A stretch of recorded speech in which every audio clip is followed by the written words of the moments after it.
Paschimbanga royal Bengal টাইগারের জায়গা। Royal Bengal tiger কি করে ঝাঁপাতে হয় জানে। এইসব সাঁজোয়া গাড়ি টাড়ি টাইগার খেয়ে নেবে। বীরভূমের মাটিতে সেনা গাড়ি আসতেই হুঙ্কার বীরভূমের বাঘ অনুব্রত মণ্ডলের। হাসতে হাসতে হুঁশিয়ারি দিয়ে বলছেন সাঁজোয়া গাড়ি টাড়ি টাইগার খেয়ে নেবে। তার কথা শুনে মনে হচ্ছে এইসব সেনা গাড়ি তার কাছে কোনো ব্যাপারই নয়। তিনি এইসবে ভয় পান না, তার কথা শুনেই বোঝা যাচ্ছে। ভোটের সময় এই অনুব্রত মণ্ডলের অতীতের ইতিহাস ঘাঁটলে বোঝা যায় তার ক্ষমতা কত। বাড়িতে বসেই গোটা বীরভূমের ভোট যিনি কন্ট্রোল করেন তিনিই হচ্ছেন অনুব্রত। তিহার থেকে ফিরে আসার পর প্রথম কয়েক মাস চুপচাপই থাকতে দেখা গিয়েছে, তবে ভোট আসতেই ফের স্বমহিমায় বীরভূমের কেষ্ট। আগে দুবার খারাপ আবহাওয়ায় হেলিকপ্টার উঠতে না পারার জন্য তৃণমূল সাংসদ তথা অভিনেতা দেবের বীরভূমের কর্মসূচি বাতিল হয়েছিল। এবার একদিনে বীরভূমের রামপুরহাটে রোড শো, সিউড়িতে সভা ও বোলপুরে রোড শো করেন দেব। বোলপুরের রোড শোতে অভিনেতার সঙ্গে ছিলেন অনুব্রত মণ্ডল। 3 জায়গাতেই চড়া রোদে হেলিকপ্টার ও অভিনেতা দেবকে দেখতে উপচে পড়ে ভিড়। তবে এদিন ইলামবাজারে দেখা যায় সিআরপিএফ এর সাঁজোয়া গাড়ি মোতায়েন ছিল। কোনো বড় রকমের ভয়াবহ সংঘর্ষ ও যুদ্ধকালীন পরিস্থিতিতে সেনা ও আধা সেনা সুরক্ষার জন্য এই ধরনের গাড়ি মূলত ব্যবহার হয়। কিন্তু এবার পশ্চিমবঙ্গের নির্বাচনে এই গাড়ি দিকে দিকে প্রস্তুত রাখা হয়েছে। তা নিয়ে এদিন রোড শো শেষে বিস্ফোরক অনুব্রত মণ্ডল। তিনি বলেন পশ্চিমবঙ্গ রয়্যাল বেঙ্গল টাইগারের জায়গা। রয়্যাল বেঙ্গল টাইগার কি করে ঝাঁপাতে হয় জানে। এইসব সাঁজোয়া গাড়ি টাড়ি টাইগার খেয়ে নেবে। ইলামবাজারে সাঁজোয়া নাকি কী সব গাড়ি দেখলাম, এবার বাবার জন্মে দেখিনি। এমন মনে হচ্ছে আমেরিকার সঙ্গে ভারতের যুদ্ধ হতে পারে, তার জন্য এই গাড়ি এনেছে ওরা। অনুব্রত মণ্ডল কি বলেছেন এ প্রসঙ্গে শুনুন। পশ্চিমবাংলা হচ্ছে রয়্যাল বেঙ্গলের টাইগারের জায়গা। রয়্যাল বেঙ্গল টাইগার কী করে ঝাঁপাতে হয় সেটা জানে। এসব গাড়ি ফাড়ি সব টাইগারে খেয়ে দেবে। দেখো একটা কথা বলি, পশ্চিমবাংলা হচ্ছে রয়্যাল বেঙ্গলের টাইগারের জায়গা। রয়্যাল বেঙ্গল টাইগার কী করে ঝাঁপাতে হয় সেটা জানে। ওই তো বললাম রয়্যাল বেঙ্গল টাইগারের জায়গা। এসব গাড়ি ফাড়ি সব টাইগারে খেয়ে দেবে। শুনলেন তো, অনুব্রত মণ্ডল নিজস্ব মেজাজে বলছেন এসব গাড়ি ঠাড়ি সব রয়্যাল বেঙ্গল টাইগার খেয়ে নেবে। অর্থাৎ নির্বাচন কমিশন ও কেন্দ্রীয় বাহিনীর এত সাজো সাজো রবে কোনো প্রভাবই পড়বে না নির্বাচনে, এমনই একটা ইঙ্গিত দিচ্ছেন অনুব্রত মণ্ডল। আপনাদের নিশ্চয়ই স্মরণে আছে এই অনুব্রত মণ্ডলই কিন্তু চড়াম চড়াম, গুড় বাতাসা, রাস্তায় উন্নয়ন দাঁড়িয়ে রয়েছে, ভোটের আগে এই সমস্ত একেবারে বিরাট বিরাট উক্তি করে বিরাট বিরাট বাণী দিয়ে খ্যাত হয়েছিলেন। এবং সেই মতো বীরভূমের ভোটে সন্ত্রাস, হামলা এবং ছাপ্পাবাজি দেদার হতে দেখা গিয়েছে অভিযোগ। অনুব্রত আরও জানান জেলার প্রচার মোটামুটি শেষ। এবার দলের নির্দেশে স্টার ক্যাম্পেনার হিসেবে রাজ্যের অন্যান্য জেলায় প্রচারে যাবেন অনুব্রত। বিজেপির লোকজন নেই, তৃণমূলের সভা, মিটিং, রোড শোতে উপচে পড়ছে ভিড়, দাবি করেন কেষ্ট মণ্ডল। শুনুন কি দাবি করছেন তিনি। মানুষ ঠেলে যেতে পারে সম্ভব, কয়েক লক্ষ মানুষ ঠেলে যাওয়া সম্ভব। আজকে এখানে মোটামুটি 55,000 ভোটে জিতবে। আপনারা তো সাংবাদিক, আপনাদের কি মনে হয়? হ্যাঁ, আবার কি ভোট করবে?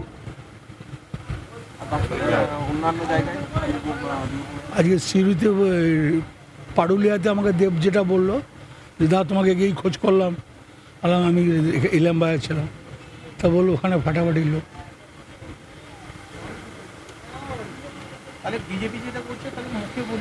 ওরা ওদের তো লোকজন না, মিডিয়া আছে, ভয় দেখিয়ে আছে, পুলিশকে ভয় দেখাচ্ছে। হ্যাঁ, পুলিশকে ভয় দেখাচ্ছে। ওই যে কী সব গাড়ি দেখলাম ইলামবাজারে, সাজোয়া না ফাজুয়া গাড়ি, এ বাবার জীবনে দেখি নাই। হ্যাঁ, যুদ্ধ এখানে তো ধরো এক ছোটোখাটো যুদ্ধ হতে পারে আমেরিকার সঙ্গে ইন্ডিয়ার, তার জন্য এনেছে বলে। কাল থেকে তো আপনি জেলার বাইরে প্রচারে যাচ্ছেন। হ্যাঁ, কালকে পাণ্ডবেশ্বর যাব। আমার সহকর্মী শান্তনু হাজরা এ বিষয়ে কি বলেছেন তার প্রতিবেদনে শুনুন। বীরভূমের 3 জায়গাতে দীপক অধিকারী অর্থাৎ তৃণমূলের সাংসদ দেবের রোড শো।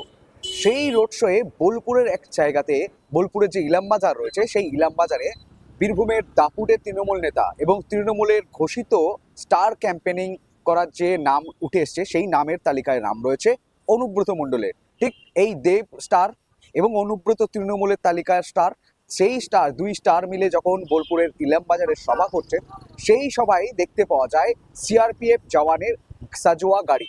আর এই সাজোয়া গাড়িকে যখন প্রশ্ন করা হয় অনুব্রত মণ্ডলকে, অনুব্রত মণ্ডল একেবারে তার নিজের হুঙ্কারে তিনি স্পষ্ট জানায় যে তিনি বলছেন তিনি কখনোই এই যে ধরনের সাজোয়া গাড়ি তিনি দেখতে পাননি। এবং তিনি শেষে সাংবাদিকদের প্রশ্ন উত্তরে জবাব দিয়েছেন, পশ্চিমবঙ্গ রয়্যাল বেঙ্গল টাইগারের জায়গা, যখন রয়্যাল বেঙ্গল টাইগার ঝাঁপিয়ে পড়বে আর সাজোয়া গাড়ি যা আছে সব খেয়ে নেবে, এমন মন্তব্যই কিন্তু তিনি অনুব্রত মণ্ডল করেছেন। আর ওনার এই মন্তব্য এখন রাজনৈতিক পারদ ঘিরে তুঙ্গে। তখন প্রশ্ন উঠছে একটাই, মানে সিআরপিএফ জওয়ানও কি অনুব্রত মণ্ডলের হুঙ্কারের মুখে পড়তে পারে বা পড়বে? তো নির্বাচন নিয়ে স্বচ্ছতা, সেই নিয়ে প্রশ্ন, এবং অনুব্রতর এই হুঙ্কার একেবারে রাজনৈতিক ময়দানকে শোরগোল ফেলে দিয়েছে, পারদ কিন্তু তুঙ্গে দিয়েছে। ভারতীয় জনতা পার্টির নেতৃত্ব, বাম কংগ্রেস নেতৃত্ব, তারা কিন্তু বলছেন যে উনি তিহারে যাওয়ার পর থেকে ফিরে এসেও তিনি কিন্তু সংশোধনাগার থেকে ফিরে এসে ওনার কোনো সংশোধন হয়নি।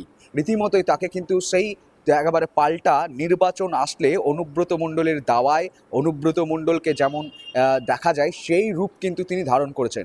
এমনিতেও অনুব্রত ফ্যান, অনুব্রত কর্মীরা বারবার তাকে টাইগার বলেই কিন্তু সম্বোধন করে থাকে। কখনো কখনো এমনও চিত্র উঠে এসেছে যে অনুব্রতর পাশে বাঘ এআই জেনারেট করা ছবি সোশ্যাল মিডিয়ায় ভাইরাল হয়েছে। তৃণমূল তরফ থেকে বিভিন্ন যে যুব রয়েছে, নেটিজনেরা রয়েছে, সোশ্যাল মিডিয়া ইনফ্লুয়েন্সার যারা রয়েছে, তারাও এই ছবি শেয়ার করেছে। তো এক কথায় বলা যেতেই পারে অনুব্রতর এহেন মন্তব্য যেন রাজনৈতিক পারদকে একেবারে তুঙ্গে তুলে দিয়েছে। অন্যদিকে ভারতীয় জনতা পার্টির নেতৃত্ব, তারা কিন্তু নির্বাচন কমিশনের দ্বারস্থ হতে পারে এই ভিডিও, এই মন্তব্যকে ঘিরে। কারণ তিনি যখন বলছেন যে পশ্চিমবঙ্গ রয়্যাল বেঙ্গলের টাইগার এর জায়গা, আর রয়্যাল বেঙ্গল টাইগার ঝাঁপিয়ে পড়লে সব কিছু সাজোয়া গাড়ি হোক সব কিছু খেয়ে নেবে, তিনি এই মন্তব্যে কি বোঝাতে চাচ্ছেন বা কি ইঙ্গিত দিয়েছেন তা কিন্তু একেবারে অস্পষ্ট। কিন্তু রাজনৈতিক মহলে এ বক্তব্যকে তারা একেবারে হুঁশিয়ারি, হুঙ্কার বলেই ধরে চলছে। এবং তারা বলছেন যে নির্বাচনে মরশুমে অনুব্রত মণ্ডল যে এই বক্তব্য একেবারে ধামাসান করে দিয়েছে, এমনটাই মন্তব্য। দেখা গিয়েছে যে বিগত বহু নির্বাচন হয়েছে, 2000 যে নির্বাচন, বিধানসভা নির্বাচন হোক, লোকসভা নির্বাচন হোক, বারবার অনুব্রত মণ্ডলকে কিন্তু নজরবন্দি করেছে নির্বাচন কমিশন। 2026-এর নির্বাচনে অনুব্রতকে নজরবন্দি করতে পারে নির্বাচন কমিশন, এমনটাও কিন্তু প্রশ্ন উঠছে। না, অনুব্রত মণ্ডল বারবার এই ধরনের হুঙ্কার, হুঁশিয়ারি দিয়ে মুখ্যমন্ত্রী মমতা বন্দ্যোপাধ্যায়ের কাছে তাকে কি খুশি করতে চান, না তৃণমূল কর্মীদেরকে একেবারে অক্সিজেন দিতে চাই যাতে রাজনৈতিক ময়দানে তাদের কোনো ব্যাঘাত না ঘটে, তারা যেন ভোটের ময়দানের লড়াইটা একেবারে শক্তপোক্তভাবে করতে পারে। একেবারে ওনার এই মন্তব্যকে ঘিরে রাজনৈতিক ময়দানে পারদ তুঙ্গে, এবং ভারতীয় জনতা পার্টি, বাম কংগ্রেস তীব্র কটাক্ষ বিদ্রুপ কিন্তু এই মন্তব্যকে ঘিরেই করছে। অন্যদিকে দেখা যাচ্ছে যে এই বক্তব্য সোশ্যাল মিডিয়ায় নেটিজনেরা এই ভিডিওটাকে গ্রহণ করেছে এবং ব্যাপক হারে ভাইরাল হচ্ছে। আপনাদের মতামত জানাতে ভুলবেন না। দেখতে থাকুন আজ তাক বাংলা, সাবস্ক্রাইব করুন আমাদের ইউটিউব চ্যানেলটি।